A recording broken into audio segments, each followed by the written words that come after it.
뭐 강도사님이라고 하니까 약간 거북하죠. 강도 아니냐? 죄송합니다.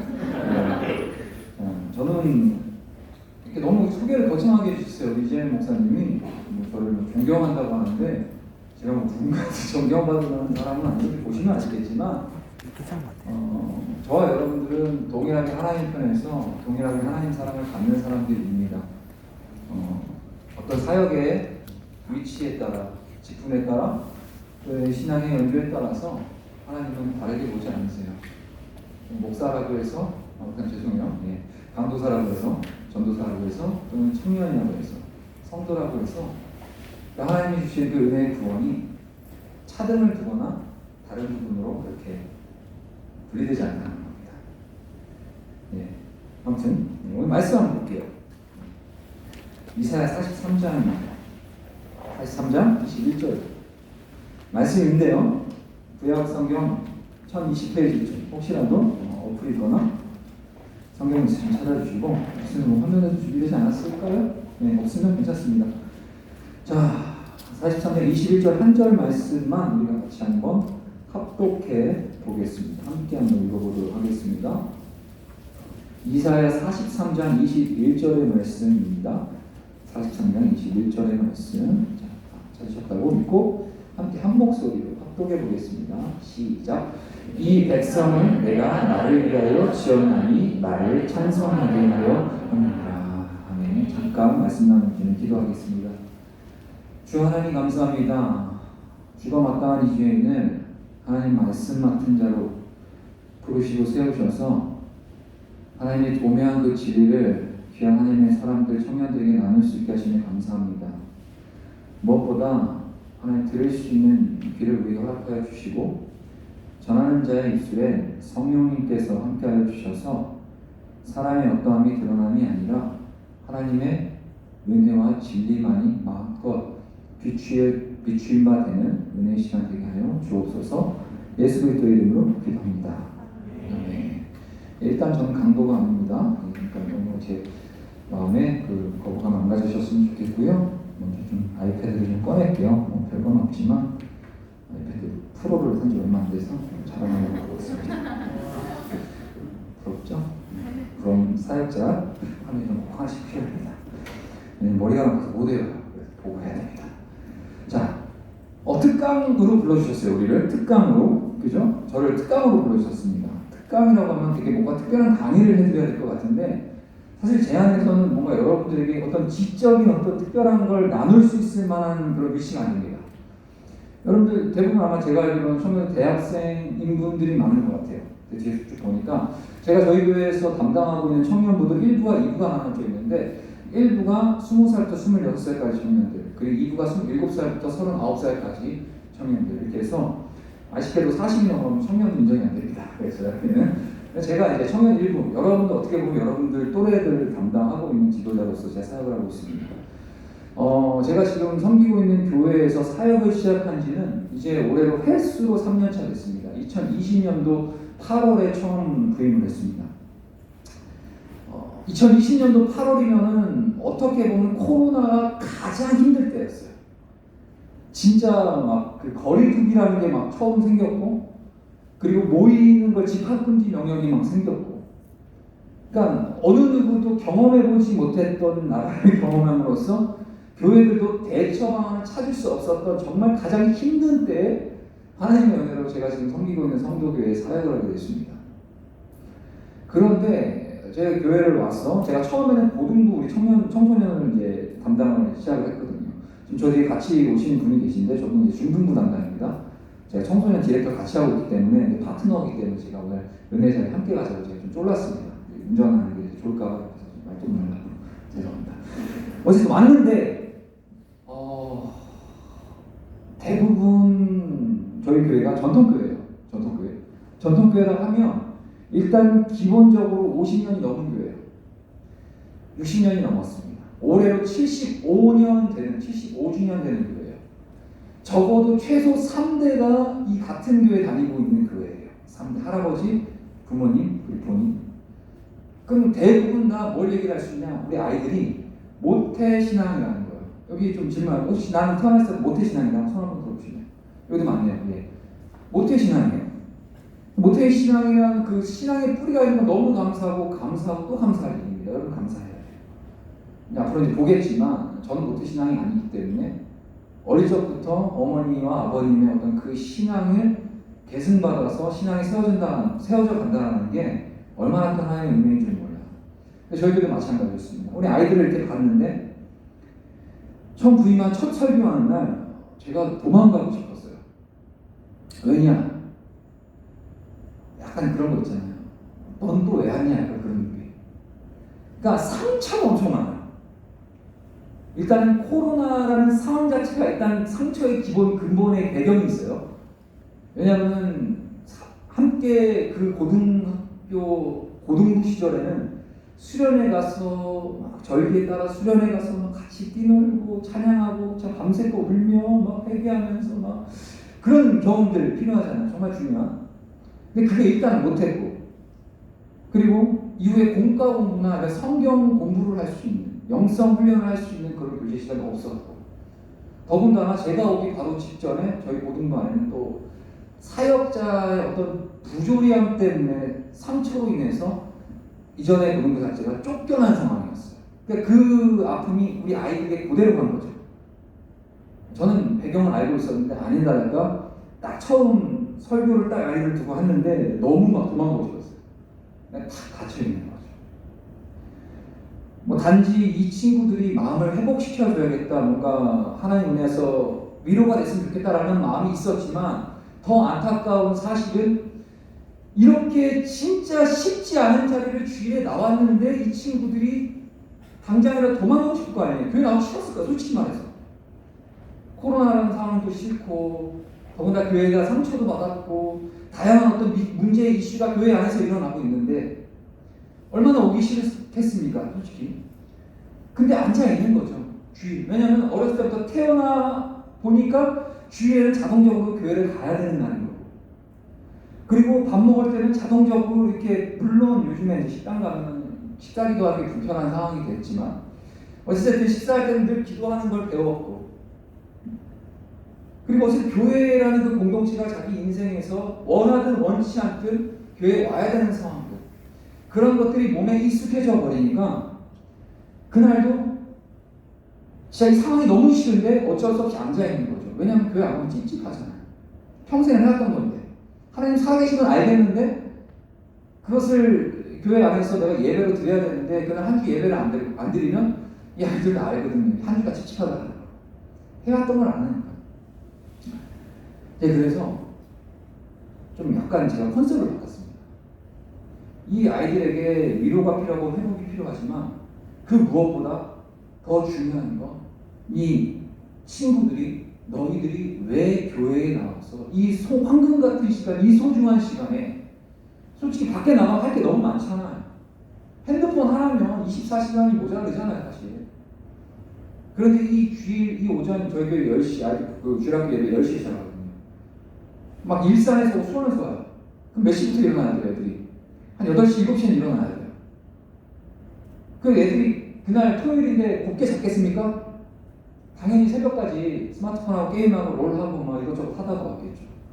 그러니까 힘든데 와서 앉아있는 건데 너무 얘네들 마음도 어려운 거예요. 그래서 얘네들한테 먼저 너희들이 왜 교회에 나와서 하나님께 예배하고 주 앞에 나와야 되는지 이유와 목적과 그 당위에 대해서 아주 명확하게 가르쳐줘야겠다라는 생각이 들었어요.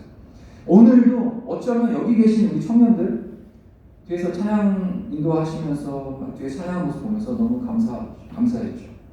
꼭 우리 청년들 같고, 물론 주 안에서 같은 하나님의 백성이죠.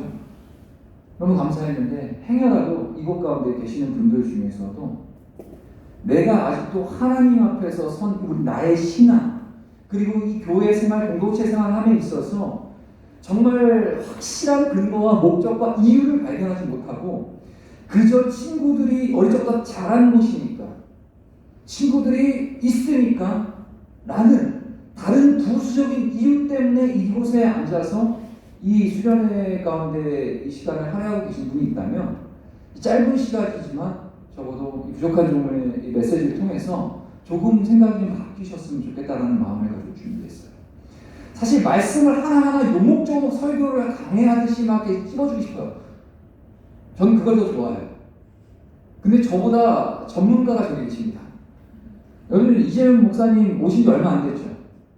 저분은 상당히 성경에 묵통한 분이세요. 다른 건 같이 안 해봐서 모르겠는데 저분이 저를 성경을 가르쳐준 스승이기도 해요.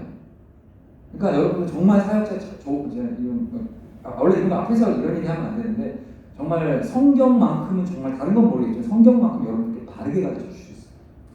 자, 그래서 성경의 메시지를 근거로 여러분 풀어가고 싶은데 그 전에 저라는 존재, 부족한 저라는 존재를 통해서 하나님이 이 죄악 많은 저라는 사람을 통해서 하나님이 어떻게 역사하심으로 말미암아 여러분들의 인생에 역사하신 그 하나님이 동일한 하나님이시라는 것을 여러분들이 먼저 깨닫고 그 안에서 내가 왜 신앙인으로서 그리스도인으로서의 살아야 되는지에 대해서 여러분들 발견하고 가시길 바라는 마음으로 좀 설교를 준비해봤습니다. 제목이 뭐예요? 아주 극단적이죠. 왜 살아요? 저 PPT도 준비하는 사람이에요. 우리 교수 이름 잘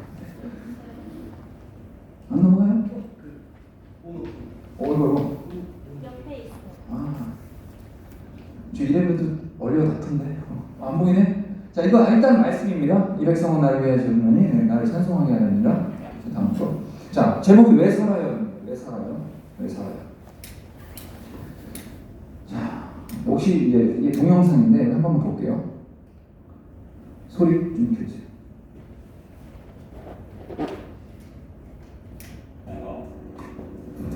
왜 살아요? 그러게요. 왜 살아요? 먹기 위해 살아요. 먹기 위해서. 왜 살아요? 그냥 편하게. 왜 그런 것 같아요? 죽는 게 무서워서. 고마워요. 혹시 왜 살아요?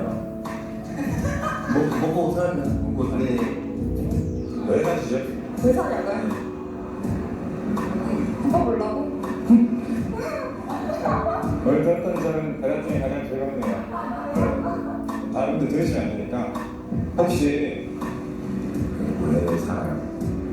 라는 질문했을 때 어떻게 대답하실 거예요? 그냥 혹시 왜 살아요? 답변을 해주면 어떡해요? 먹으려고 지금 살라고 왜 사시죠? 재밌어. 재밌어서 어떤 걸 들으셨어요? 알아가는. 사람들 배움 그렇죠. 지금 그냥 먹으려고 하는데 그리고 배움으로 고맙습니다. 감사합니다. 안녕하세요. 안녕하세요. 혹시 왜 사세요?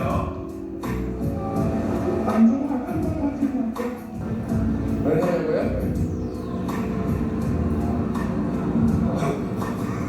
좀 흔한 질문이긴 한데 그쵸. 맞아요. 잘 먹고 잘 살려고? 고맙습니다. 제가 지금 뭐 물어보고 있거든요. 뭘 그러는 거예요? 왜 살아요? 저요? 네. 엄마가 낳아줘서요. 그거예요? 네, 안녕히 계세요. 안녕. 고마워요. 감사합니다. 친구 왜 살아요? 왜 살아요? 왜 살아요? 저희 부모님을 기쁘게 해드리려고 멋있어요. 오늘 들을 때 제일 멋있어요. 친구도 왜 살아요? 제 꿈을 위해 삽니다. 친구 멋있어. 혹시 왜 사세요? 저 부모님한테 효도하요 준비하신 거 같은데요? 왜 살아요? 네? 왜 살아요? 저요? 네. 저 같은 경우는 뭐 예쁜 여자 만나고 활랑이 취하고 아니 장난이죠. 저요? 네. 왜 사냐고? 제가 하고 싶은 게 있어요. 그래서 그거 하려고. 제 꿈. 그렇죠. 꼭 이룰 날에.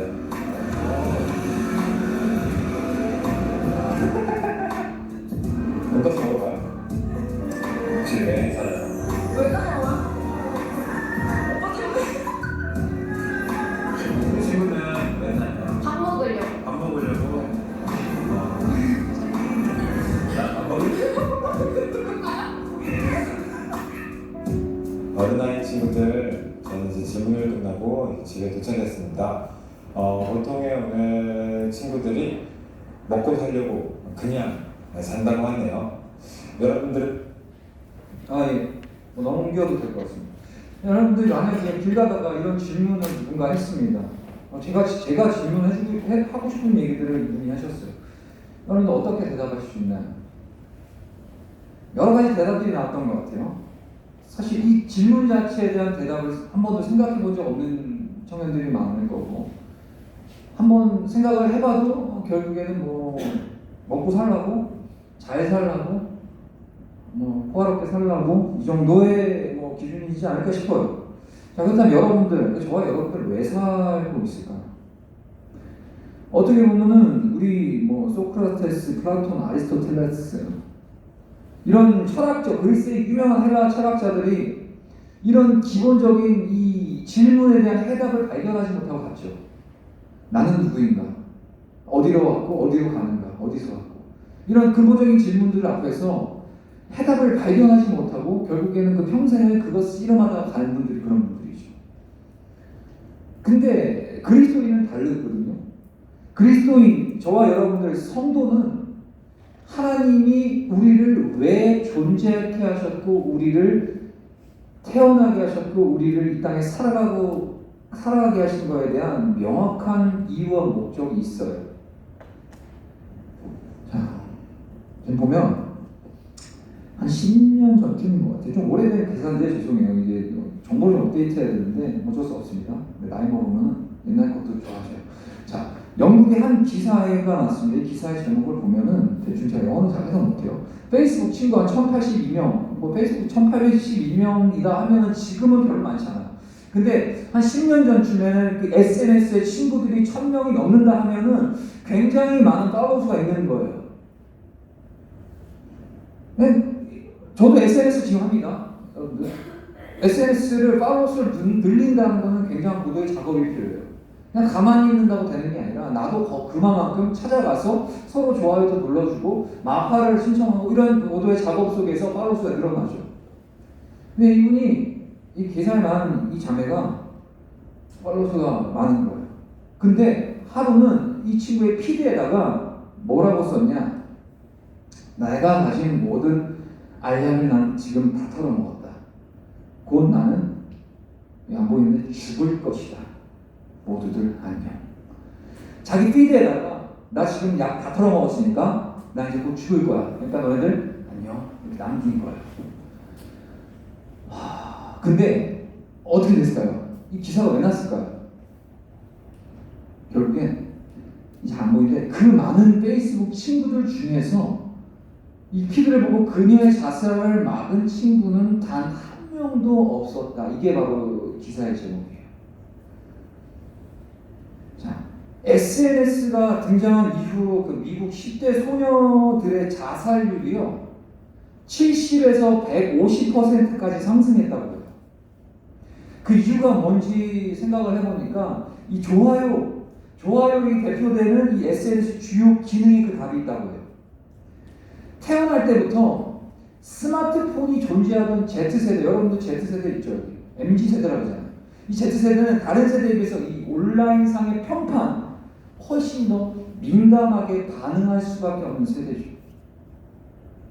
10대만, 20대, 그러니까 MZ세대 10대만 그런 것이 아니라 10대, 20대, 심지어는 지금은 기성세대들도 마찬가지로 워낙에 스마트폰이라는 어떤 이 매체 자체에 삶이 이렇게 노출이 되어 있기 때문에 유튜브나 이런 다양한 정보로 인해서 자기 생각이 들어가죠. 이 SNS는 보고 싶은 대로 보고 듣고 싶은 대로 듣는 그 인간의 그 확증 편향 성향을 더욱 강화시킨 거죠. 그 SNS 이전에 인터넷 시대에 그나마 자신이 찾고자 하는 정보, 내가 원하는 정보만 스스로 했으면 됐어요. 네이버 원하는 거. 근데요, 이제는 가만히 앉아만 있어도 유튜브 이런 데 보면 알고리즘 말이죠. 알고리즘이 내가 좋아할 만한 정보를 그냥 가만히 있어도 되게 떠먹여줘요. 문제는 내가 필요할 때만 그렇게 하는 것이 아니라는 거예요.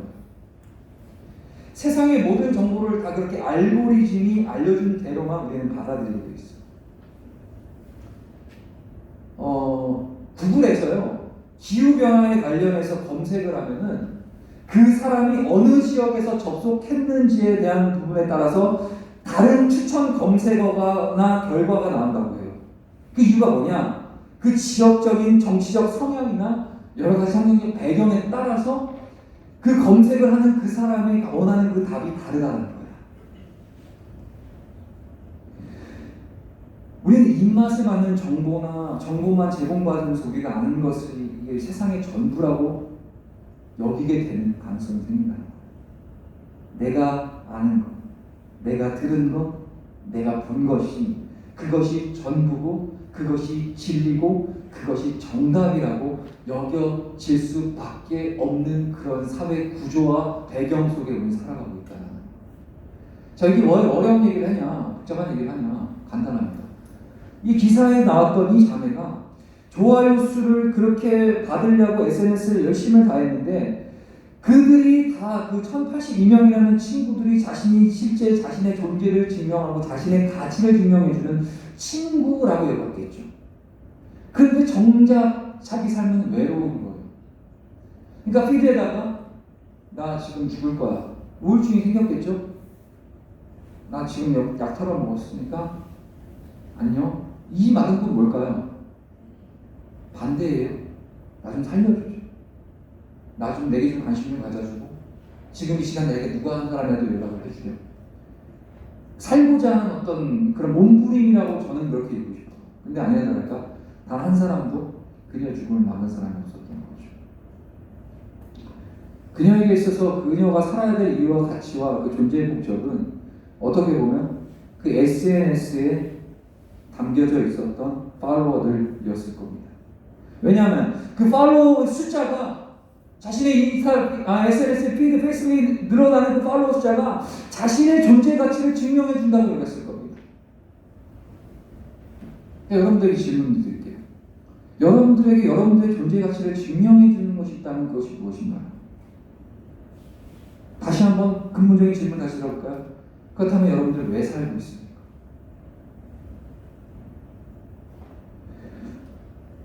자, OECD 주요국의 자살률을 봤습니다.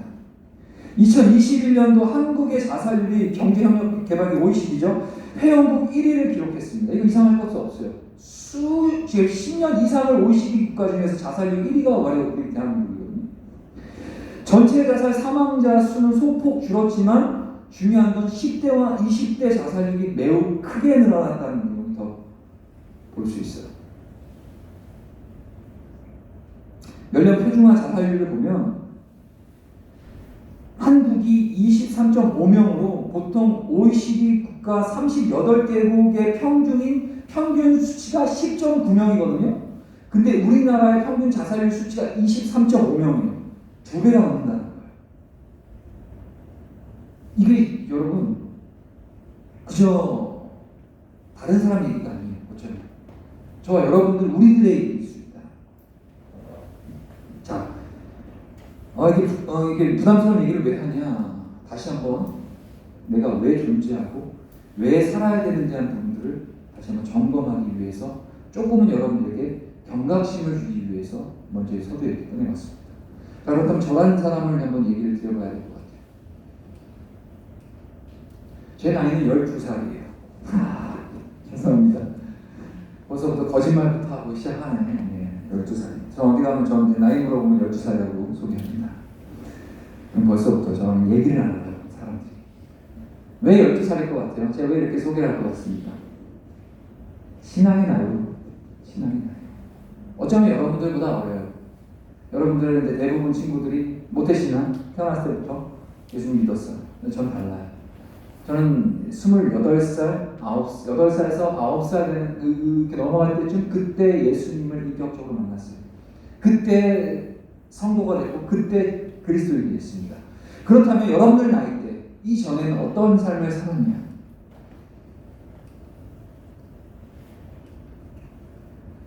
자, 이게 잘 안 보이는데 우리 한번 읽어볼게요. 지금 돌릴 수 있습니다. 자, 묵시라는 단어입니다. 한번 시작. 묵시가 없으면 백성이 방자에 행하거니와. 잠언 29장 18절 상반절의 말씀인데 묵시가 없으면 백성이 방자에 여긴대요. 여기서 묵시라는 표현에 그냥 여러분들 쉽게 이해하기 쉽게 묵시라는 단어를 쉽게 표현하면 비전, 목표, 목적이라고 여러분들 그렇게 이해하면 아마 이해하는 게 빠를 거예요. 그러니까 목적이 없으면 백성이 방자하게 산대요. 물론 여기서 나타나는 묵시는 하나님의 말씀입니다.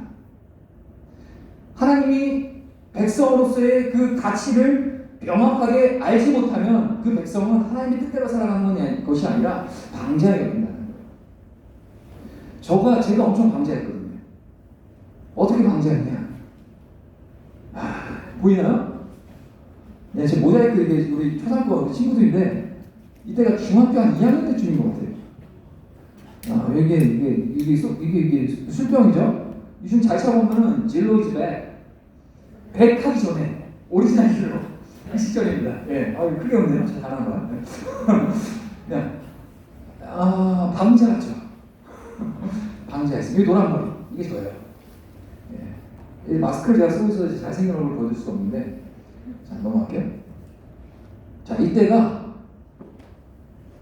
한 22살쯤이었던 것 같아요. 22살. 지금 벌써 모자이크 처리했죠. 입에는 뭘 물고 있죠? 예. 팔뚝에는 뭐가 이렇게 있어요. 그죠? 방사하죠? 상당히. 뭐 지금은 뭐 문신했다, 담배 핀다 하면은 뭐 쏘쿨. 근데 20년 전, 나이가 밝히셨네. 자, 놀랍죠? 네, 제가 쇼미더머니 12쯤 제가 출연하려고 합니다. 지금 준비하고 있습니다. 네. 이때가 19살 때. 이때보다 한참 어릴 때가 되었어요. 저는 뭐 이렇게 머리 막 레게파마하고 이거를 보여드린다기보다는 얼마만큼 방자하면 이렇게 될 수 있는지 그걸 보여드리고 싶어요.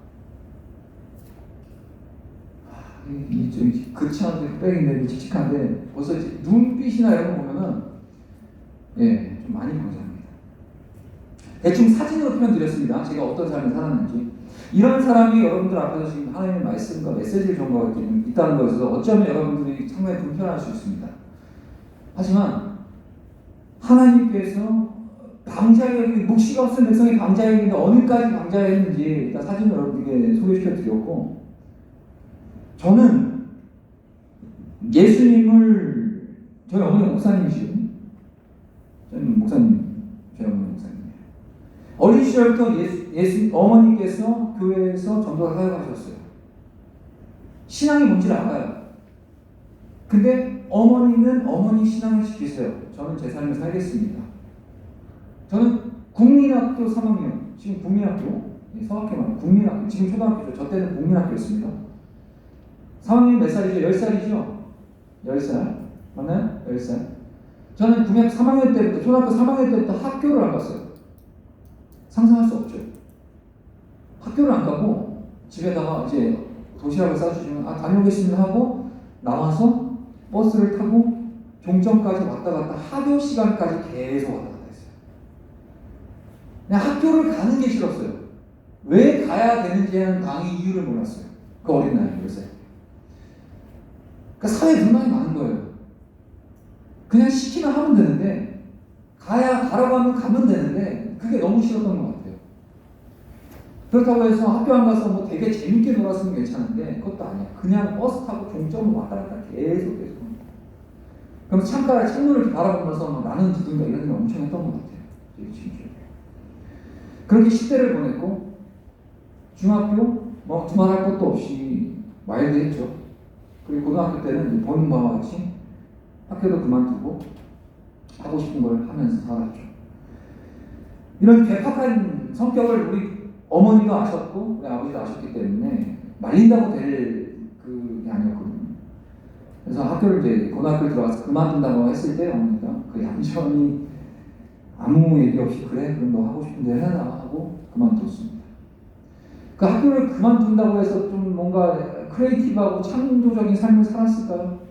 그러지 못했어요. 그저 그냥 하고 싶은 대로 그냥 놀 거 실컷 놀고 갔습니다. 그렇게 20대가 됐어요. 군대를 갔다 오고 이제는 그 목적이 그 수단이 내가 원하는 걸 쫓게 되죠. 그 원하는 게 뭐였을까요? 지금 이 시대가 가장 원하는 그렇죠. 돈. 왜냐? 저 아까 레게파만 한거 봤죠? 저 음악에 능통한 사람이었습니다. 저는 스스로가 전 흑인이라고 생각하고 살았던 사람이었어요. 난 흑인이야. 마인드 컨트롤 엄청 했어요. 그래서 걸을 때도 막 이러고 없고 음악을 좋아했어요. 힙합을 좋아했고 요즘 가끔 가다 중국 전에 계신데 중고등부 애들 그 수련 같은 거 하면 제가 랩합니다. 애들이 막 깜짝 놀라요. 우리 교회 되게 보수적인 교회거든요. 마귀다 저 사람들 랩을 한다. 내가 이렇게 음악을 좋아했는데 현실을 깨달은 거예요. 오늘도 지금 세션팀 너무 멋있게 찬양해 주셨는데 음악 전공하시는 분 계신지 모르겠지만 이 한국 사회에서 음악을 하고 먹고 산다는 게 쉬운 일은 아니에요, 솔직히. 좋아서 음악을 시작했지만 이 음악 자체가 제가 갖고 있는 어떤 목적을 이루어주기에는 너무 그 힘이 들더라고요. 그래서 목적이 살짝 바뀌었어요. 돈을 벌어야겠다.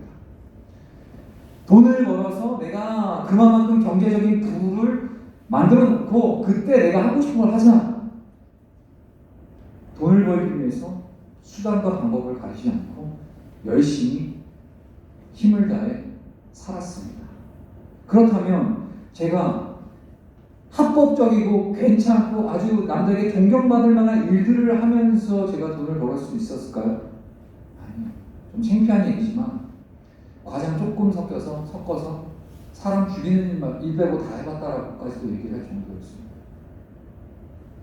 이 자리에서 정말 부족하고 연약하지만 여러분들에게 하나님의 말씀 나누고 제 부족한 삶을 나눔 통해서 결국에는 하나님이 이런 정말 답 안 나온 인간도 하나님에 들어서 당신의 뜻을 이루고자 하시는구나라는 것을 전하기 위해서 부족한 저의 치료를 좀 드러내고 있습니다. 그렇게 돈을 벌기 위해서 수단과 방법을 가리지 않고 나름대로 그 당시 25살, 6살 때쯤 꽤나 성공을 했어요. 꽤나. 연봉이 그 당시 1억 5천에서 2억을 벌었습니다. 연봉. 근데 지금이야 뭐 길거리 가면 외제차 많잖아요. BMW, 뭐 벤츠, 뭐 BMW 뭐 저기 강남에 소나타라고 불릴 정도로 많잖아요. 근데 제가 25살, 26살 때 한 15년 전, 16년 전 그 전에는 그때는 이제 일단 그런 외제차 자체가 그런 할부 리스 제도가 없었어요. 살려면 다 현금을 주고 사든가 아니면 비싼 금리를 주고 할부로 사든가 이렇게 해야 되는 상황이었죠. 그리고 외제차를 보는 건 진짜 잘 살던가 깡패든가. 근데 저는 이제 그래서 샀죠. 연봉이 있으니까 25, 26살 나이 때 그 비싼 외제차를 끌고 다니고 연봉은 1억 5천 2억 받고 살면 여러분들 어떤 삶을 살 것 같아요? 꿈꿔봤습니까? 그 당시에 경제적인 어떤 그런 논리로 봤을 때 지금 1억 5천이랑 비교할 바가 안 되죠. 훨씬 더 큰 돈을 번 거죠. 지금의 개념으로 봤을 때. 너무 좋았죠. 하고 싶은 거 다 했어요. 더 아까 이 진행자가 영상에서 왜 살아요? 저는 뭐 술 취하고 환락에 취하려고 사람이 장난삼아 얘기했지만 진짜 그러기 위해 살았습니다. 어느 순간 제 삶의 목적과 이유가 돈을 버는 게 된 거예요. 그 어린 시절 10살 먹은 꼬맹이가 학교도 안 갈 정도로 왜 가야 되는지 이유도 몰랐고 그만큼 합리적으로 내가 이성적으로 이해되지 하지 않았던 그 개팍한 꼬맹이가 커서 음악을 한다고 음악에 몰입을 하고 매진을 다했지만 결국 이것도 안 되는구나 하고 알아서 이게 사악과 노선을 변경해서 돈을 벌자. 돈을 벌기 위해서 수단과 방법을 가리지 않고 남들의 무슨 욕이나 비난과 그런 걸 다 받아가면서 사회적 명성은 못하겠죠. 왜냐하면 저는 제대로 합법적인 일을 못했습니다. 하지만 돈을 벌었잖아요. 주변에는 다 부러워했어요. 친구들은. 왜냐면 불러오다 오면 다 제가 걷어먹었으니까. 좋은데 막 얘네들 20대 초중반 때 갈 수 없는 거 막 다 입고 다니고 얘네들한테 되게 부러움에 대한 상황이었겠죠. 그 목적이 이제 돈을 버는 거. 아 돈을 버니까 되네. 사라지네. 역시 돈을 버니까 이게 세상이 날 존중해주네. 라는 가치관. 그럼 어느 날 하나님의 은혜죠. 그 벌었고 그 해왔던 모든 일들이 이유 없이 하나씩 부서지고 박살나지고 망가져가는 경험들을 했습니다. 소위 얘기하면 돈을 배우면 그 돈을 재테크해서 더 불리고 더 나은 부를 축적하는 게 경제 논리 아닙니까? 당연히 저도 쓰기만 했겠어요? 번 거 자본 가지고 투자해서 벌고 넣는 데마다 아무것도 안 돼요. 내가 넣기 전까지만 다 됐고 잘 됐는데 비트코인 같은 거 많이 하잖아요. 그죠? 안 돼요. 그래서 결국에는 모아둔 돈들이 다 탕진하고 하는 일들마다 안 되고 심지어는 제 이름으로 빚까지 꽤나 많은 빚. 지금이야 채권 채무 이렇게 빚을 채무하면 집으로 도청하고 이런 거 못하게 돼 있어요. 법적으로. 그럼 안 돼요. 근데 저 때는 됐거든요. 집에서 이렇게 있으면 밖에서 막 문 두들겨서 정연이 나와, 이정연 나와. 술로 하루를 매일 살았습니다. 왜냐? 제가 원하고 제가 꿈꾸고 저의 존재적 목적은 돈이었어요. 재물. 왜냐하면 돈이 있어야 내가 하고 싶은 걸 다 할 수 있었고 내 꿈도 이룰 수 있었으니까. 근데 그 돈이 하루아침에 바닥이 났고 심지어는 그 돈이 나의 목덜미 잡은 상태니까. 중요한 건 내 통장에 돈이 있냐 없냐가 아니라 내 삶의 목적이었던 그 돈이 없음으로써 삶의 목적이 사라지게 되는 게 문제인 거예요. 여러분들이 여러분들의 삶을 움직이는 것이 뭔지 모르겠지만 예수 그리스도 그 생명을 붙들고 살아가는 사람이 아니고 다른 것들을 먹고 있다면 그것들은 절대로 영원하지 못합니다. 우리가 하나님을 믿고 예수 그리스도 내 구주로 영접하고 그 예수님 안에서 우리 예배하는 이유는 하나님만이 영원하신 유일한 분이기 때문에 그 유일하신 영원하신 그 하나님이 우리의 경배의 대상이 되는 거고 그분이 내 삶의 가치와 나의 존재적 이유가 될 수 있는 거예요. 그 외에 다른 것들이 여러분의 삶의 목적을 붙들고 하는 이유가 된다면 반드시 그것 때문에 여러분들은 실망하는 날이 올 거라는 거예요. 왜냐하면 번짓을 잘못 찾아왔기 때문이죠. 제가 그랬어요. 그래서 밖에는 막 종종 불러대죠. 막 두들겨 대죠. 가진 건 없죠. 존재적 목적 사라졌죠. 술을 먹었죠. 무슨 생각을 했을까요, 제가? 당연히 자살 시도를 했죠. 정확하게 한 2번 정도 한 것 같아요. 방구석에서 술을 먹고. 당시에는 술 너무 많이 먹었어요. 술이 좋아서 먹는다, 막 유흥 즐기 이게 아니라 깨어있는 게 싫었습니다. 그래서 술을 먹고 취한 상태로 살았죠. 그렇게 한 6개월 정도로 집에서 찌꺼했습니다. 결국에 이제는 삶의 이유가 없다, 살아야 될 이유가 없다, 유서를 씁니다. 쓰고 이제 문지방에 놓여지는 저 이제 창틀에다가 노끈을 딱 매죠. 매고 목을 매려고 시도를 합니다. 때마침 하나님의 은혜는 우리 부담스러운 게 어머니를 통해 일하시더라고요. 그때 또 제가 그런 경험을 하고 있을 때 어머니가 저쪽 방에 계셨거든요. 그러니까 어머니가 얼마나 많이 아프셨겠어요.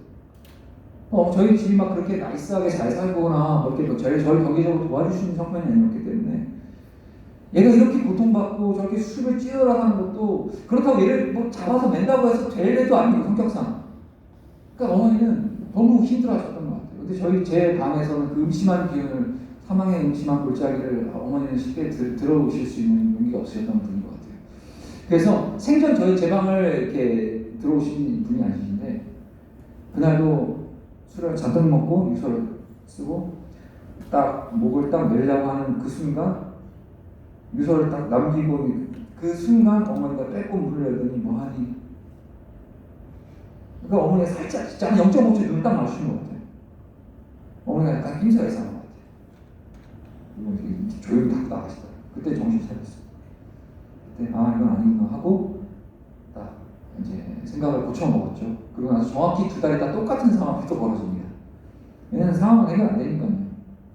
2달 있다 또 유서를 쓰고 목을 매려고 딱 준비하고 있는데 또 그때 그 전에 한 번도 안 들어보고 그 어머니 진짜 되게 신령하신 분이신 것 같아요. 지금 생각해보면 그 아들의 그런 영혼을 위해서 어머니 그냥 방치하고 방관하신 것이 아니라 엄청 기도하셨던 것 같아요. 기도를 엄청 하셨던 것 같아요. 그래서 영적인 어떤 그 감각을 가지고 제 방문을 두드렸던 것 같아요. 그러니까 어떻게 보면 하나님 시키신 거죠. 그래서 2번째도 똑같은 상황에 그때 좀 정신을 차리고 다시 좀 제기를 해야겠다. 내가 좀 정신 차려야 되면 안 되겠다 해서 했는데 여전히 사업이나 이런 것들 안 되고 다시 원점으로 돌아갈 수 없는 상황이 생겼습니다. 그 과정에서 지푸라기라도 잡아봐야겠다라는 심정을 가지고 교회를 갔어요. 그 전에 저희 어머님과 전도사셨고 큰 대형교회 사역을 오랫동안 하셨기 때문에 저한테 맨날 야 진짜 네 엄마가 전도사야. 좀 와야 되지 않아? 소문났어 교회에. 넌 좀 와라 좀. 그때마다 알겠어요. 한번 갈게요. 한번 제가 김종 갈게요. 그러나서 한 2달에 한 번 정도 가는 거예요. 2달에 한 번. 그 가도 곱게 안 가요. 그 아침까지 술 먹고 술 냄새 풍기고 아침에 뭐 10시에 될 때 그때지. 맨 뒤에 앉아서 이러고 오는 것 같아요. 그냥 어머니가 이제 그런 아들 때문에 당하신 어떤 수치 이런 아무래도 나름대로 교회 안에서 직분자고 자녀가 그러면 좀 부담스러워 하시잖아요.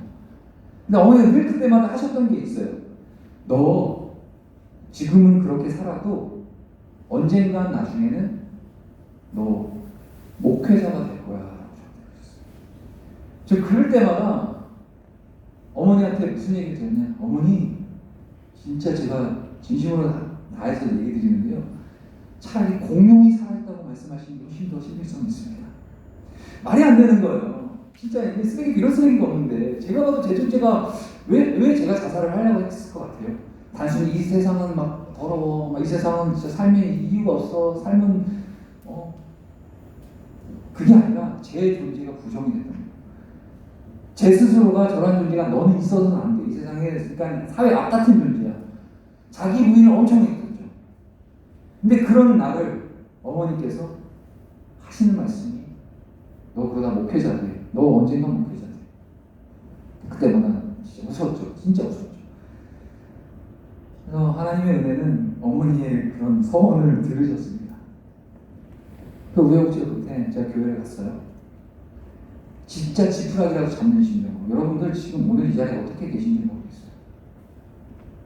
여러분 지푸라기 잡는 심정으로 여러분들 이 예배 재단 가운데 나와주셔야 돼요. 여러분들 저희는요 유람선 타고 있는 사람들이 아니에요. 편안한 유람선 그 안에서 호화로운 어떤 관람을 하면서 그렇게 살아가는 사람들이 아니라 우리는 그리스도인에서 세상과 영적인 전쟁을 하고 나의 영혼을 어떻게 해서든 저 침울한 골짜기 가운데 끌어잡아 당기는 그 세상의 악한 영들과 함께 싸워내야 하는 전함을 타고 있는 존재거든요.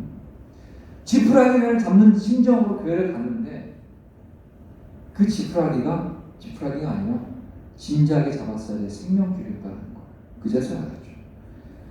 뭐 초자연적인 하나님의 역사로 그 밤에 있었던 그 기도에 그 교회 또한 제가 뭐가 원해서 간 것이 아니라 진짜 지푸라기 잡는 심정으로 저를 불쌍하게 여기고 긍휼히 여기셨던 지인의 아는 분의 어떤 집사님의 인도로 너 그렇게 살지 말고 오늘 금요기도에 한번 와봐라 해서 그렇게 반강제로 끌려가서 뭐 밥 한 끼 사주신다는 명분으로 갔다가 우리 하나님이 그 자리에서 만나주셨거든요. 그래서 인생이 변했습니다. 합리적인 이해를 가지고 그렇게 찾아왔던 나라는 존재에 대한 그 존재 가치, 그 어린 시절부터 그 버스 안에서 수시간을 왔다 갔다 하면서도 저 창밖을 바라보면서 쟤는 왜 태어났지? 저는 저 사람들 왜 저렇게 열심히 살지? 끊임없이 자기 안에 그 사유를 갖고 왔었던 그 정말 개팍한 그 꼬맹이. 그리고 중고등학교 때는 그냥 마냥 노는 게 이게 내 삶의 이유라고 하면서 정말 똥인지 된장인지도 분간하지 못하고 죄진 거에 아주 혈안을 들여서 어떻게 하면 더 나이스하게 죄질 수 있을까 그 생각만 가지고 그것이 나의 삶의 목적인 것만 살아갔던 그 청소년. 그리고 청년이 됐을 땐 돈에 완전히 매료돼서 역시 돈이 최고야. 이것이 나를 존재케 해 라는 그런 목적을 가지고 살았던 그 청년. 하지만 현실은 아무것도 남아있지 않은 채 나란 존재를 증명해주는 것은 아무것도 없는 그 현실 속에서 적나라하게 분칠한 얼굴이 싹 분이 그냥 벗겨진 채도 나라는 존재가 하나님 앞에 민낯으로 서게 됐을 때 그때 하나님은 저를 만나주셨죠. 그 지푸라기라도 잡겠다라는 그 심정, 그 마음 저로부터 왔을까요? 아니죠. 우리 주님 불쌍히 여기시고 긍휼을 베푸사 이대로 내버려두면 영원히 지옥불의 땔감으로밖에 사용되어지지 않을 불쌍한 영혼 하나님의 은혜, 자기 하나밖에 없는 외아들 잡아 죽이시면서 살리시고자 하는 그 하나님의 그 예수 그리스도의 그 긍휼하심이 내 자신, 나라는 존재도 부정하고 나라는 내 인생에 내 영혼조차도 내가 스스로 목숨을 끊어버릴 만큼 존재적으로 부인하고 있는 이 더러운 이 죄인을 위해서 그 은혜를 베풀어주신 그 사랑이 저를 오늘 이 자리를 불러주신 거죠. 그렇게 해서 방자히 행하던 제가 목적이 분명해졌습니다.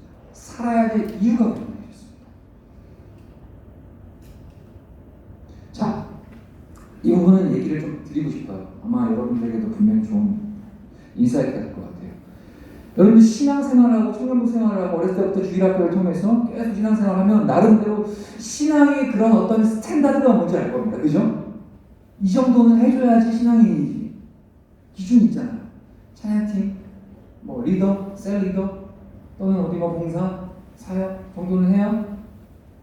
자, 은혜가 충만하면 그런 것들이 재밌어요. 즐겁고 감사하고요. 근데 저는 이 주님이 인격적으로 잘 만나주셨고 예수님의 은혜가 들어오는 순간 너무 세상이 달라졌어요. 정말 아름답게. 하나님이 너무 좋았고 예수님 예배하는 거, 예배 자리가 너무 좋았어요. 그래서 월, 화, 수, 목, 금, 토, 주일까지 월요일에는 예배 마침 저기, 화요일에는 저기 화요문, 수요일에는 어디, 목요일은 마커스 막 다니면서 예배자를 막 쫓아다니면서 혹시 그런 경험하신 적 있어요? 너무 예배가 좋아서 맨 앞자리에 가서 막 혼자 막 부담스럽게 막 장로교인데 막 소원 들고 막 그래요. 제가 그랬어요. 그렇게 신나게 밤늦게까지 예수님을 예배하고 하나님 예배하는 그 자리에서 예배하다가 딱 나오고 집에 돌아오면 두 가지 마음이 딱 들어요. 은혜롭구나. 너무 좋아. 감사해. 딱 한 가지 또 어떤 마음이 드냐. 저희 예배재단 앞에서 여러분들처럼 찬양하고 한 청년들 이렇게 보면 제 마음에 어떤 마음이 드냐. 나는 왜 그랬을까? 저 친구들은 저렇게 일찍이 하나님의 은혜로 예수님 만나서 이렇게 귀하고 사랑스럽게 천국 같은 교회에서 신앙생활하는데 저는 그때 그게 너무 당연한 거였거든요. 저렇게 섬기는데 나는 저 20대 초반 때 나는 왜 저러지 못했지? 그러면서 아까 제 몸에 있는 문신 봤죠? 저 지금도 문신이 많아요. 치우죠. 은혜 받고 집에 들어가서 샤워하려고 하면 막 몸에 있는 그림이 막 먼저 보여지죠. 그러면서 막 두 가지만 나 왜 그랬지?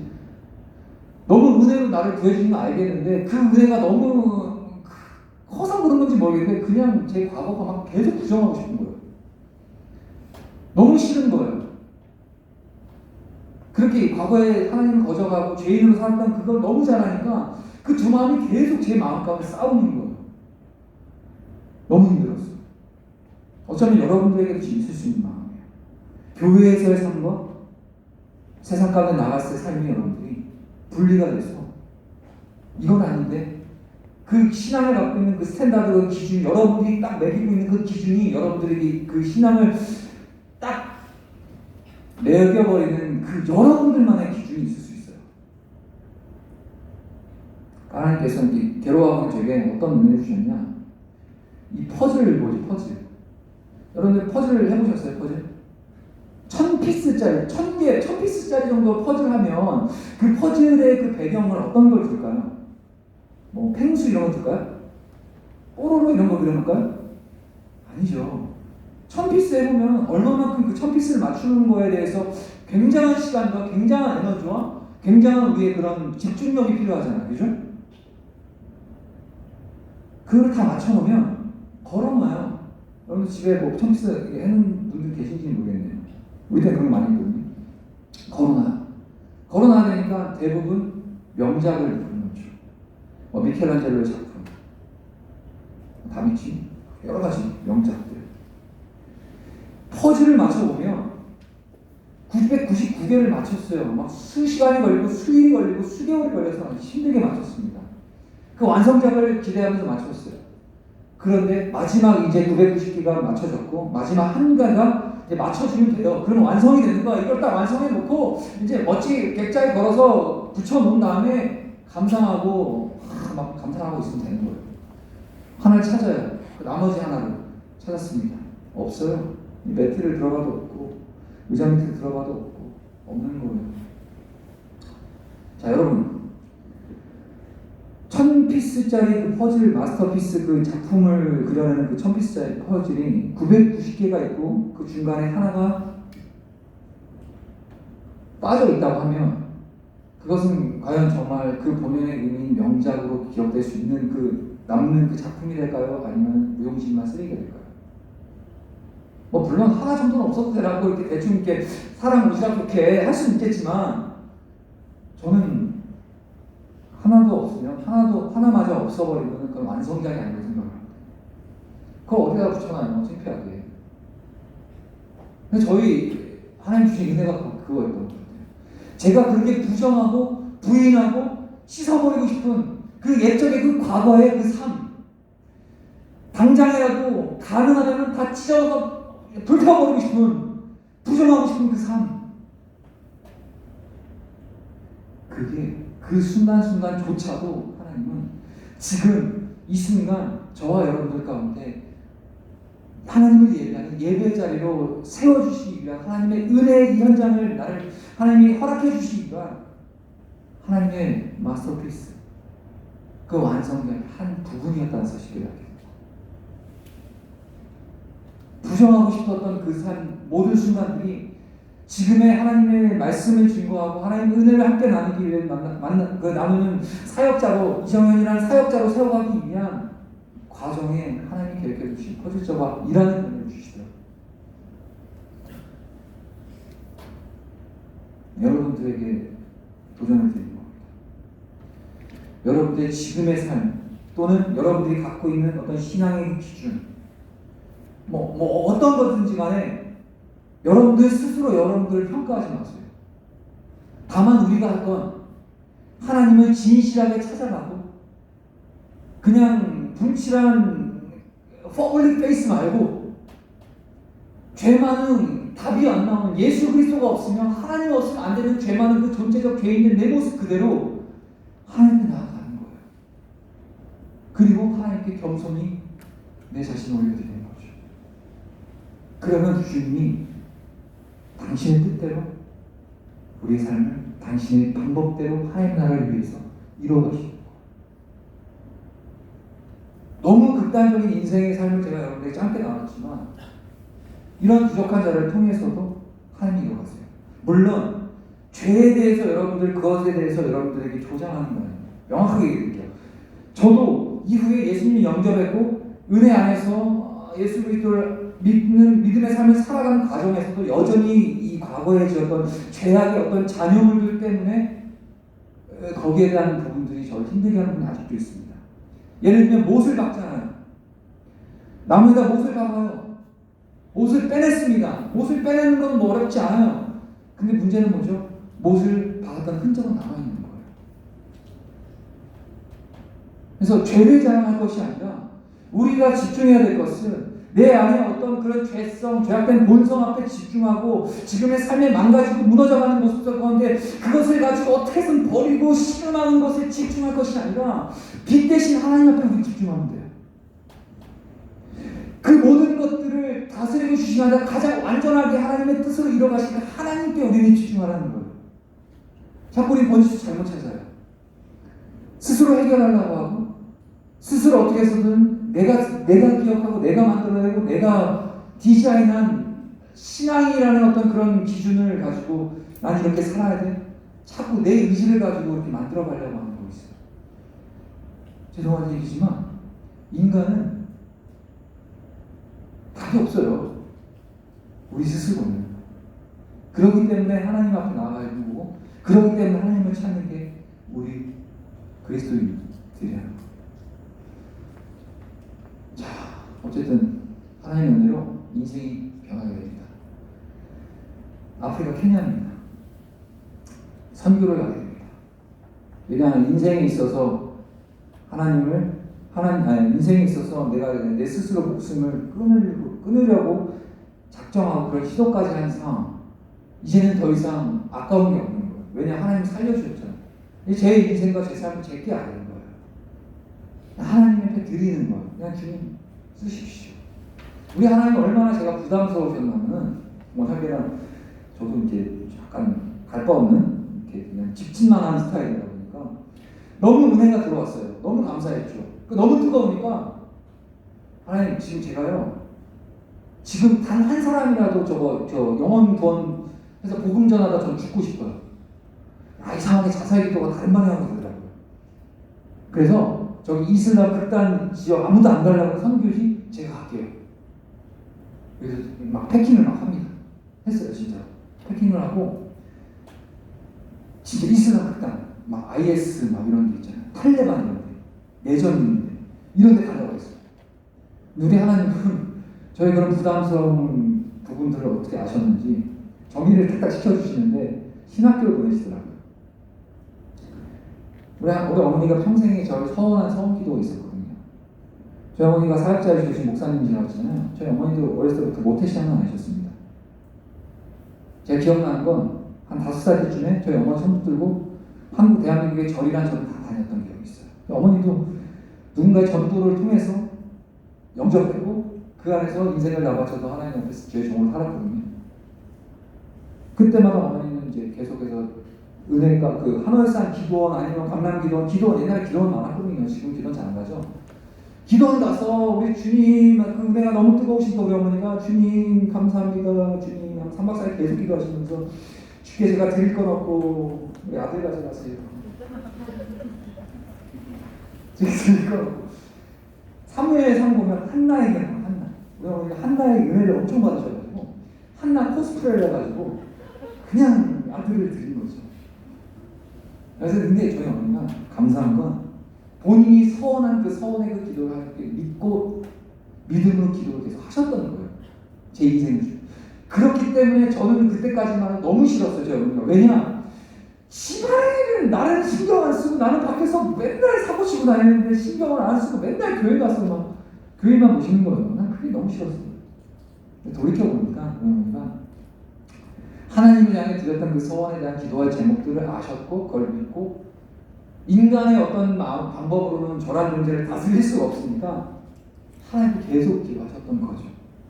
때가 되니까 저희 인생을 뺑뺑이 돌리셨고 그 안에서 하나님께서 당신의 뜻을 가지고 사용케 하신 거죠. 그 어머니의 평생의 소원의 기도가 주의 종이 되는 거였잖아요. 목회자가 되는 거였잖아요. 신학교 가야 돼요, 말아야 돼요? 가야죠.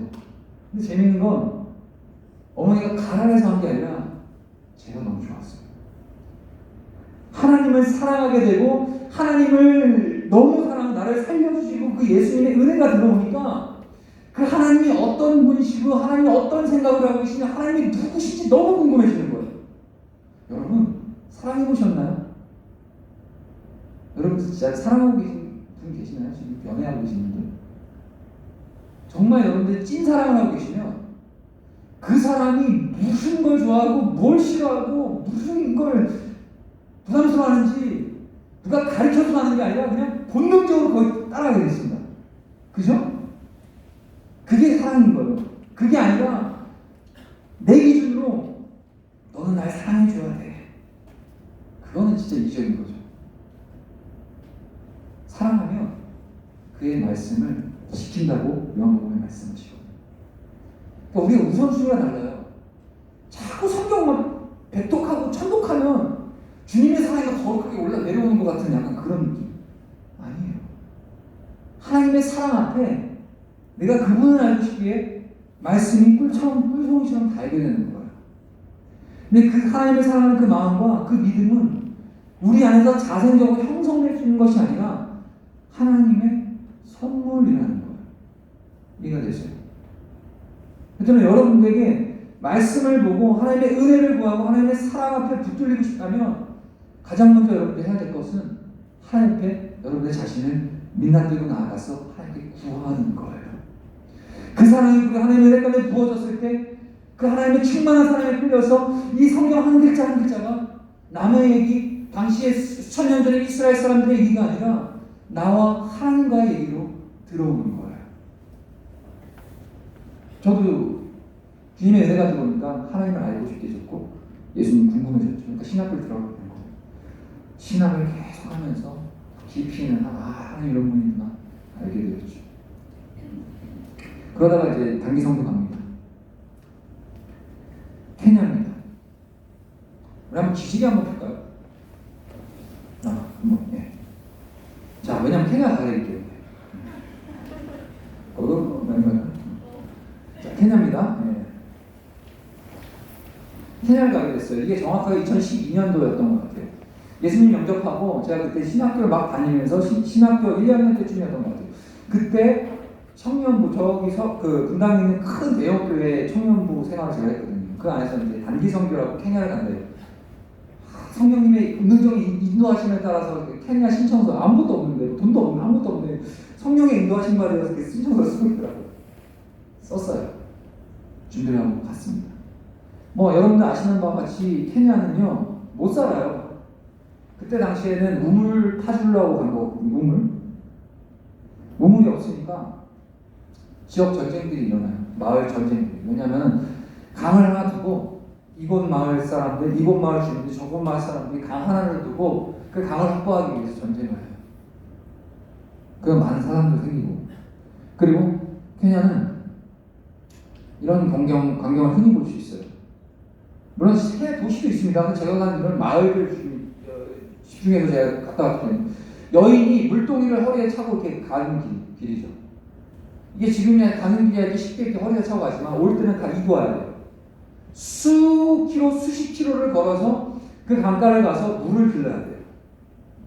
여인이 종일. 이건 무슨 애기 뭐 한 3살, 4살쯤 돼 보이죠. 이런 아기들이 이 물동이를 쥐고 또 왔다 갔다 합니다. 수십 킬로 걸어서. 교육이 될 수가 없어요. 왜냐면 먹고 살아야 되고 물을 길러야지 생계가 이루어지니까. 근데 재밌는 건 뭐 아이들인데 여기 청년들은 건장한 청년들은 이 느티나무 밑에서 종일 축구해요. 드롭바가 돼요. 예, 종일 뭐 음바페가 되고 축구를 하고 가요. 왜 그럴까요? 문화적인 배경이 이슬람권이에요. 남자는 일하지 않아도 되고 여자와 애들만 시키는 거예요. 한 가지 의문이 있었어요. 이렇게 쫙 봤는데 여기 보면은 청년들은 다 나름대로 뭐 슬리퍼든 뭐든 멋있게 신고 있어요. 근데 아까 꼬맹이들 보면 다 맨발이에요. 잘 안 보이지만 다 꼬맹이들은 다 맨발이에요. 맨발이죠. 상식선에서 제가 얘기하는 바는 당연히 애기들 먼저 신을 시켜줘야 되잖아요. 우리 정서상. 근데 물어봤어요. 왜 애들은 저렇게 다 맨발로 다니고? 왜냐하면 지금 케냐라는 곳이 상당히 건조해요. 아프리카. 건조한 그 기후에 맞춰서 바깥에 가시가 다니는데 가시가 타이어도 뚫을 만큼 대단한 가시들이에요. 굵직한. 건조하니까.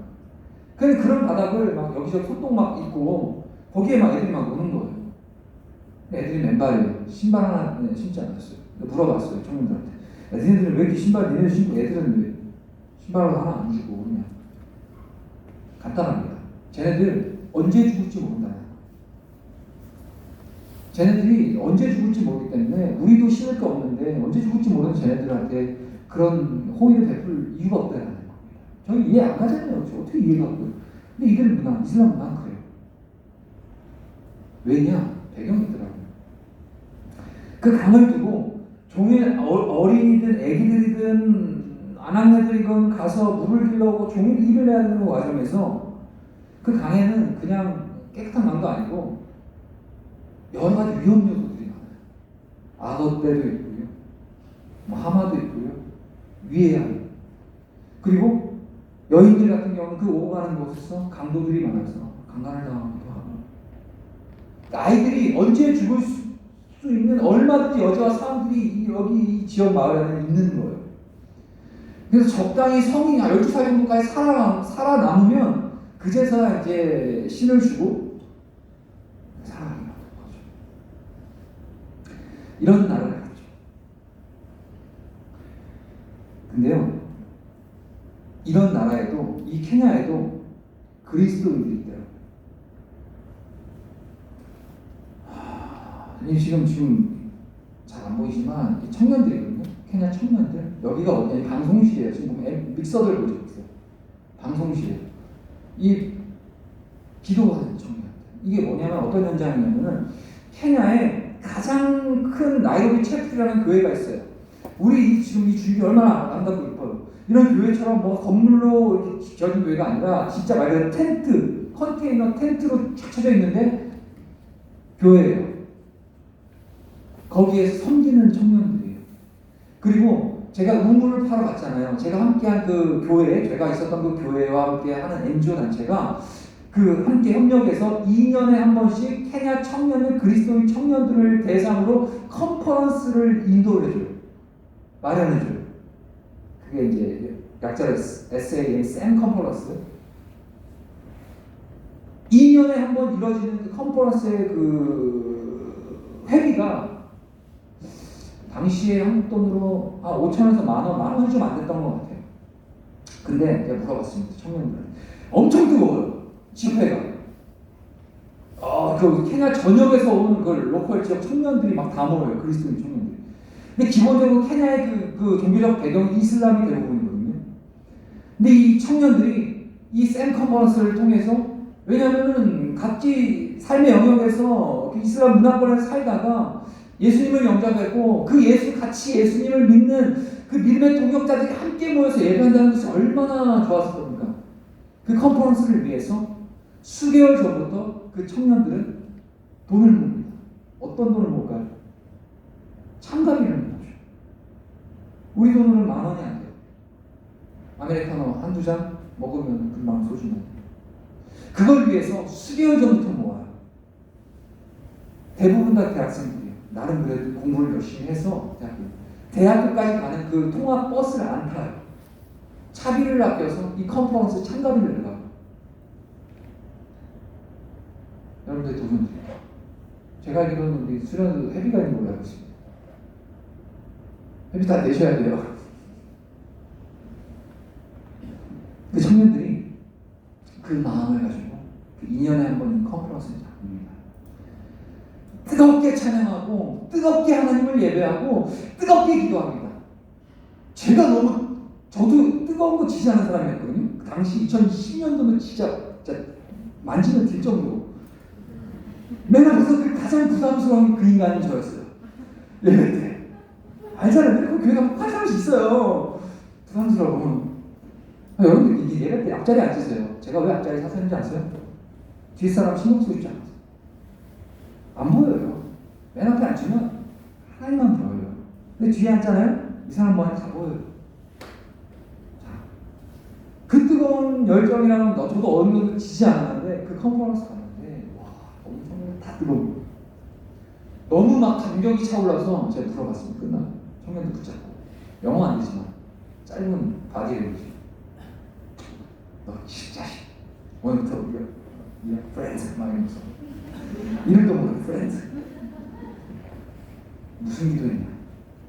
너 오늘 너무 울면서 뜨겁게 기도하는데 너 무슨 기도했냐? 나 케냐를 위해서 기도했어.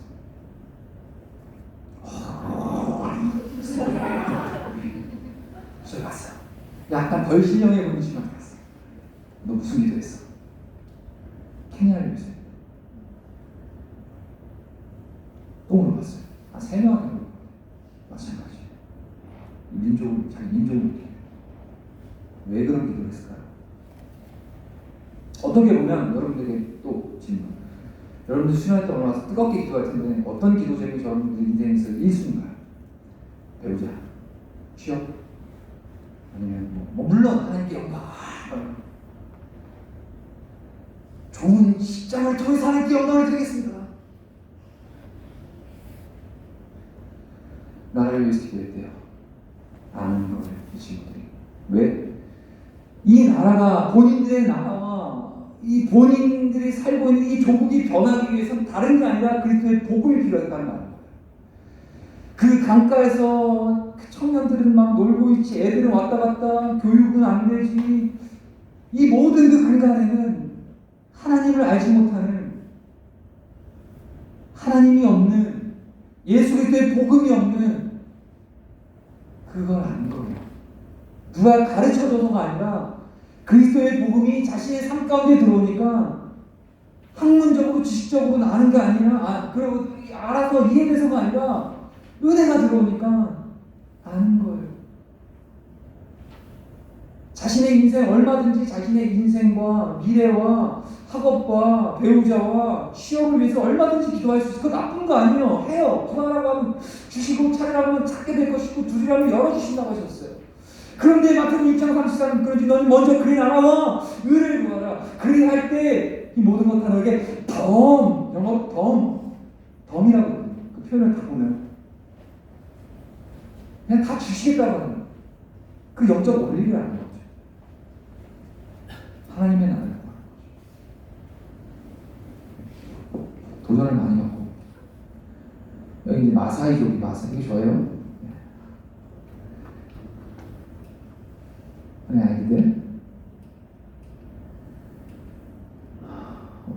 이게 안 보여서 자 이게 뭐 유명한 말씀인데 말씀하고 이제 읽고 계속해서 진행했으면 좋겠어요. 성령이 임하시면 자 한번 이거 외우신 분들 그냥 한번 필로 한번 외우세요. 시작. 오직 성령이 너희에게 임하시면 너희가 권능을 받고 예루살렘과 온 유대와 사마리아와 땅 끝까지 이르러 내 증인이 되리라 하시니라. 전 이 말씀 딱 붙잡았습니다.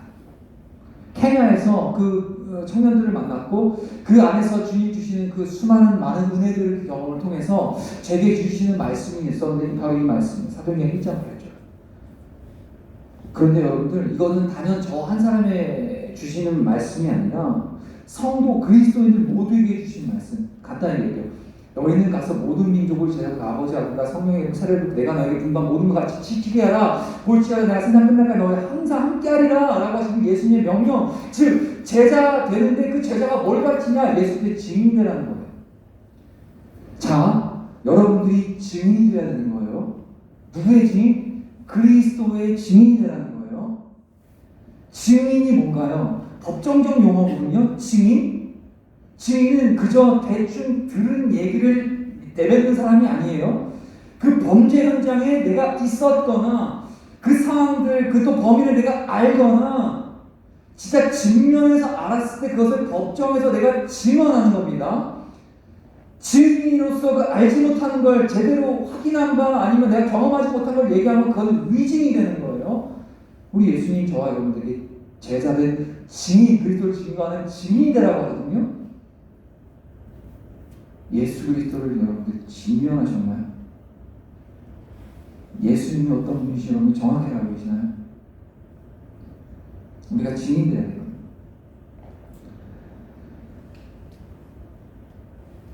예수님을 전하는 증인이 되고자 하는 삶이 제 삶에 부여됐고 제 인생의 존재적 목적이 됐어요.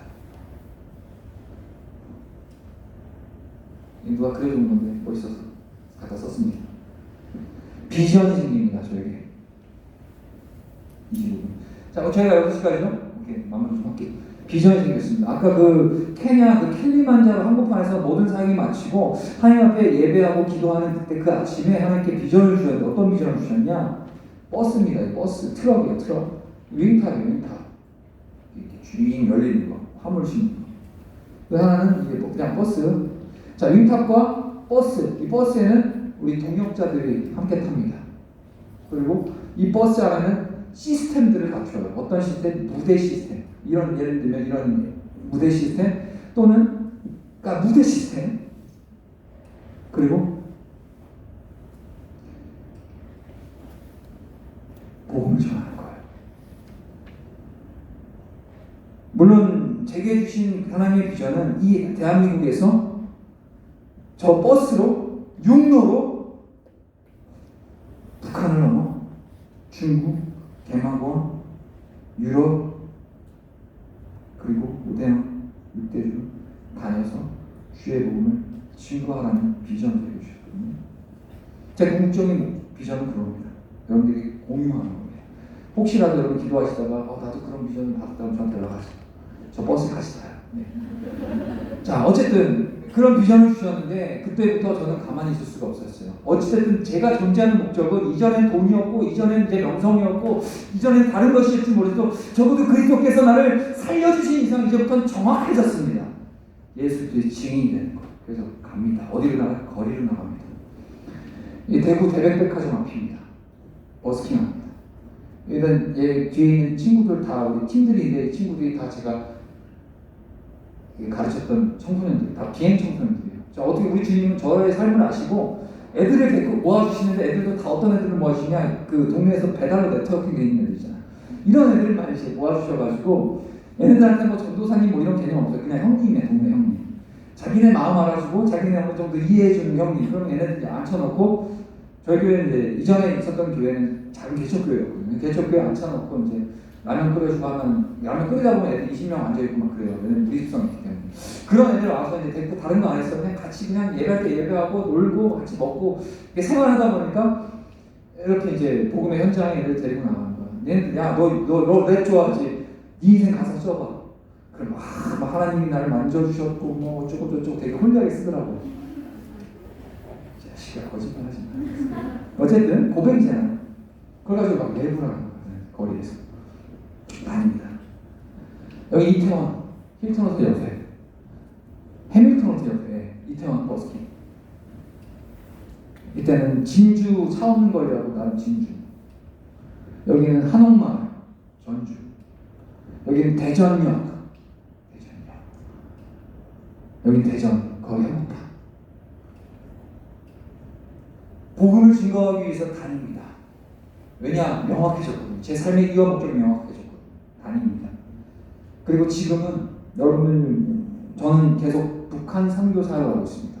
제가 물론 지금 성도교회에서 교육 부서 하고 있지만 원래는 저는 선교하는 사람이에요. 북한 선교를 합니다. 왜? 뭐 할머니가 실향민이고 뭐 이런 뭐 대단한 이유가 있어서가 아니라 명확해요. 아까 제가 케냐에서 봤던 비전 있죠. 버스 타고 가는 거. 그 버스가 어디서부터 출발하라는 마음을 주셨냐면은 어디 이렇게 편법 써갖고 중국서부터 하거나 미국서부터 출발하는 게 아니었어요. 한국에서부터 육로로. 그러려면 길이 열려야 되는데 우리 길이 단절되어 있죠. 그래서 주 안에서 통일이 얼른 이루어져야 돼요.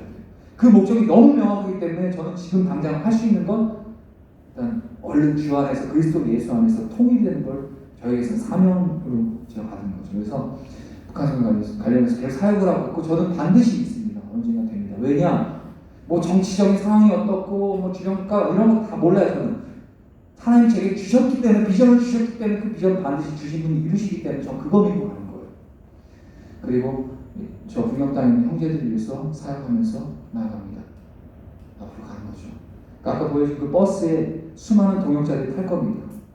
함께 비전을 가진 제게 주신 그 비전이 아니라 그 사람의 비전이 저에게 오는 거고 당신의 비전이 저에게 와서 하나님을 함께 써가는 그 동역자들이 타게 됩니다. 그리고 나아갑니다. 저 북한에서부터 나아가 열방으로 갑니다. 가서 아까 본 킬리만자로 한복판에 예배 전하제로 아까 그 마사이족들 그곳에 있는 수많은 미전도 종족의 우리 형제 자매들에게 그리스도의 복음을 증거하죠. 문화와 예술로 제가 어렸을 때 배웠던 음악, 힙합으로 또는 연극으로 다양한 영역으로 자 이상은 제일이고요. 우리 말씀을 마무리할게요.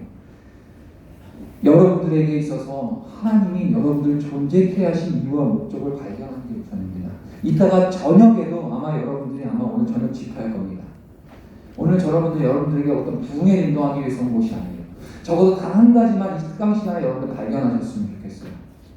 여러분들이 왜 이곳 가운데 나와 있는지, 여러분들이 왜 그리스도인으로서 존재적으로 하나님이 부여주신 그리스도인으로서 이곳에 서 있는지, 왜 오늘 말씀 한 번만 더 읽어볼게요. 오늘 주신 말씀, 오늘 잠깐 나눴지만 오늘 여러분들이 들은 이 메시지를 잘 기억하시고 오늘 본문 말씀 이사야 43장 21절의 말씀을 다시 한번 하나씩 읊조리 한번 읽어보도록 하겠습니다.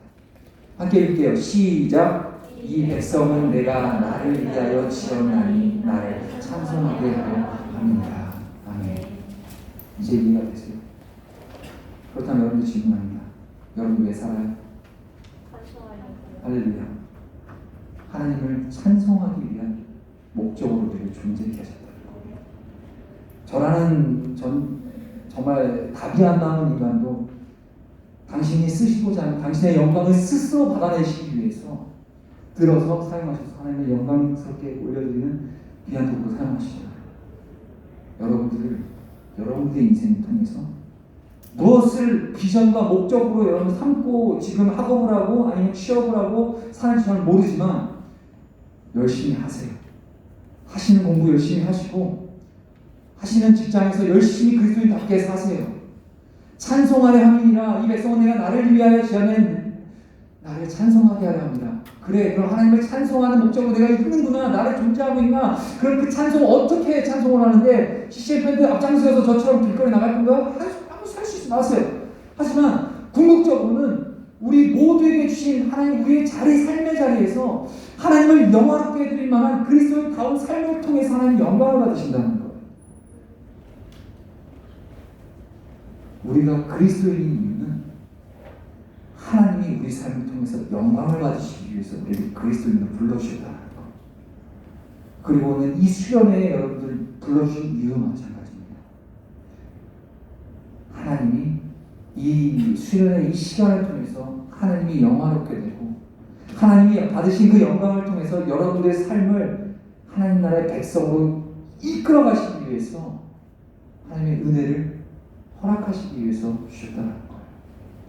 그냥 헛되이 돌아가지 않으셨으면 좋겠습니다. 그래서 주일날 이제 내일부터 또 주일 사역들이 이루어지고 주일 예배가 진행이 될 텐데 그 모든 자리에서도 내가 왜 이곳에 부름을 받았고 내가 왜 이 교회에서 이러한 사역 가운데 때로는 지칠 수 있어요. 왜냐하면 교회도 결국 사람과 사람이 있는 관계 공동체이기 때문에 관계 때문에 힘들 수 있고요. 사역의 가중함 때문에 힘들 수도 있고요. 또는 우리 현실 앞에 놓여있는 삶의 문제 때문에 신앙보다 그 문제가 더 크게 느껴져서 힘들 수 있습니다. 그럴 때마다 여러분들이 기억하셔야 돼요. 여러분들이 왜 존재하는지. 하나님이 여러분들의 삶을 통해서 영광을 받으시기 위한 목적 아주 명확합니다. 누가 길 가다가 물어보면 정확하게 얘기해 줄 수 있어야 돼요. 아셨죠? 찬양 하나 할게. 예. 이것이 영원한 삶. 아까 찬양